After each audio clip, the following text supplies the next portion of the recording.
We see them broadly ending with similar levels of reciprocal tariffs. There are a couple of commitments that are interesting in both the deals. One of them is that both have committed not to go ahead and impose digital sales taxes, which are an important point as far as US tech companies and their businesses in these countries are concerned. Both have also committed not to take measures on exports of critical materials in a way which is inconsistent with those of the policies and rules that the United States announces. And there is something similar, which we are expecting to see in the critical minerals agreement that the US is having with Thailand and what it produces with Vietnam. So at the end of the day, Parikshit, I have two thoughts on this. First is, I think that these are largely symbolic as far as the US is concerned. With respect to Southeast Asia, it brings a sense of relief because Southeast Asia was really most of the economies with whom these deals have come. They are indeed dependent upon the American market very significantly in terms of their exports. So that is a vulnerability. Mr. Palit has used that. Yeah, Mr. Palit, do you feel that India has to take a cue from some of these trade agreements that have been signed? And possibly, if we look at an average tariff rate, it may not be 15%, it may be something in the range of 19 and 20% that we may finally get? I'm sure we can get somewhere there, Parikshit, but there is a point which I would like to raise here. There is a very, very strong possibility that this reciprocal tariffs might get thrown out of the window by the US Supreme Court in another 5 to 6 weeks' time, because a final judgment is expected on that. Now, if that happens, then this entire negotiating effort that has gone into these deals, including for a country like India, would have gone to waste.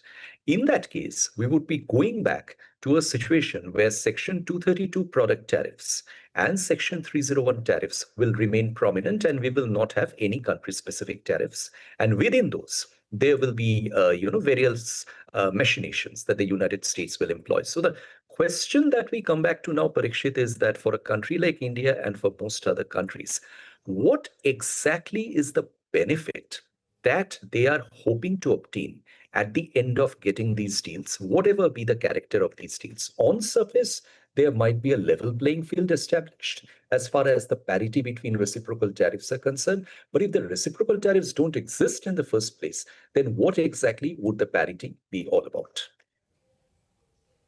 Right. My question also on critical minerals. The deals that he has signed with nations, especially on critical minerals with Thailand and Malaysia, with this, do you think the US will be able to safeguard its supply chain? Malaysia and Thailand, Parikshit, are countries which are not yet proven to be major exporters of rare earths in the global market. They might be having with them a certain amount of endowments. Now, there is one trajectory that I think you and I are both aware of. There is a race in the world, particularly among developing countries, to make it prominent to the United States that they hold rare earths.